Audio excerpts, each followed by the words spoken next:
Hello people, Richie here again from Richie Reports UK. Spoiling tonight, aren't I? Just another quick one. Another quick video from Neil Oliver on the climate hysteria, where they're talking about all these wildfires out in Greece and that, and apparently temperatures up sort of 48 centigrade and that. They basically found out temperatures are not as high as they've been reporting, like on the BBC and in the mainstream and that. They've been measuring ground temperatures like on hot tarmac or out in the sun, which you don't measure temperatures like. You measure temperatures like 3 foot off the ground in the shade, which is probably about 10 degrees cooler.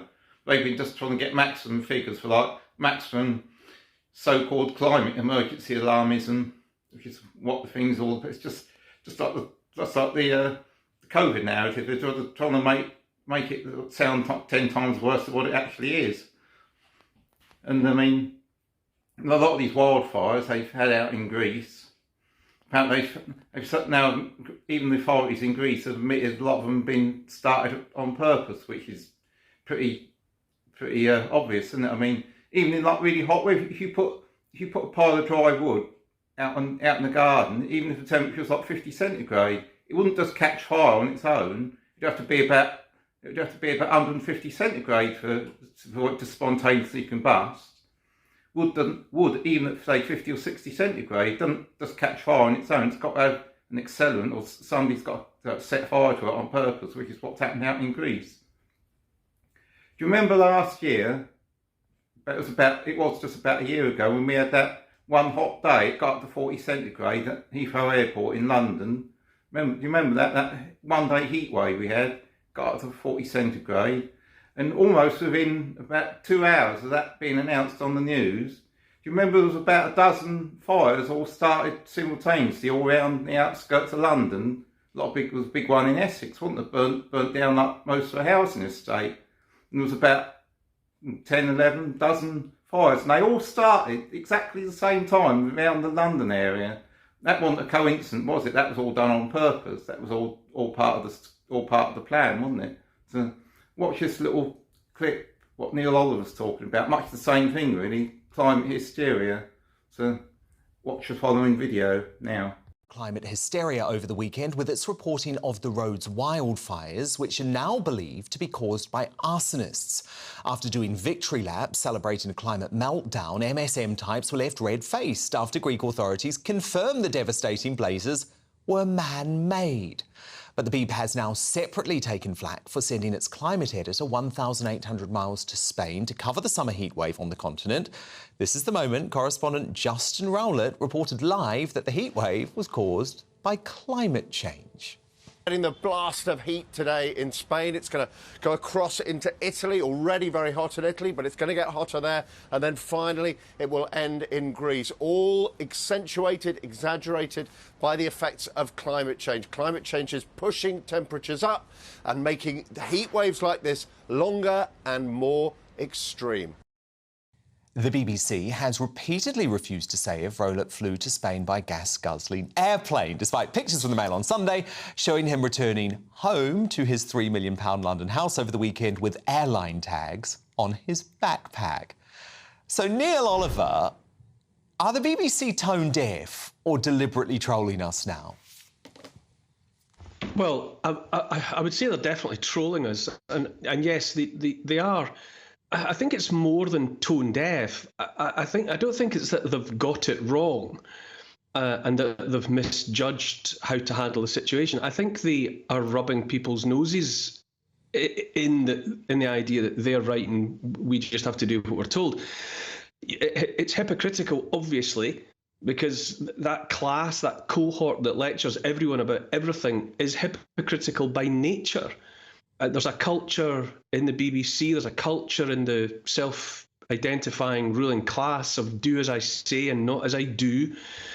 I think that what's more important to notice about this story is the same truth that was revealed during the COVID debacle, which is to say that same cohort, those in charge, broke their own rules, didn't conform to the ways of life that they were pushing because they knew there was nothing to fear from COVID.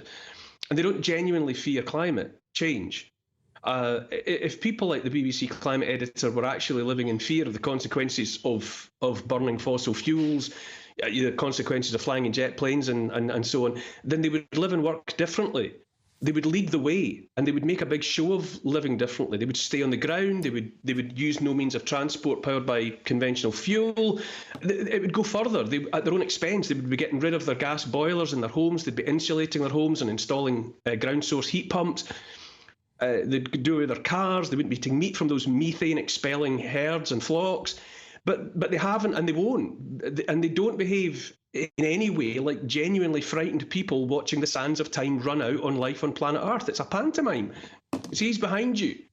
You know, I mean, if you were in a building and you honestly believed that it was on the point of bursting into flames, that it was just about to combust, then you wouldn't walk from room to room spilling petrol and smoking a few more cigarettes on the basis that that kind of behaviour wouldn't hurt. If you were genuinely frightened, you would behave differently, and they don't. And Neil, it's very interesting, isn't it, looking at the coverage of the Rhodes fires. It's almost as if the BBC were disappointed when the Greek authorities admitted that actually these fires were caused, they believe, by arsonists. Yeah, and there's a lot of that around the world and has been for a long time. You know, the fact is this year the number of wildfires, or the percentage of the planet being burnt by wildfires, is in no way out of the ordinary against long-term trends. But around the world, you know, you see it in California where there were wildfires. You see it in Australia. You see it in other places. A lot of these fires are down to the bad land management. You know, the dry tinder in forests and on open ground is being left to accumulate, and therefore poses fire risks that burst out from time to time. And yes, there is obviously disappointment because the BBC and others are driving this narrative.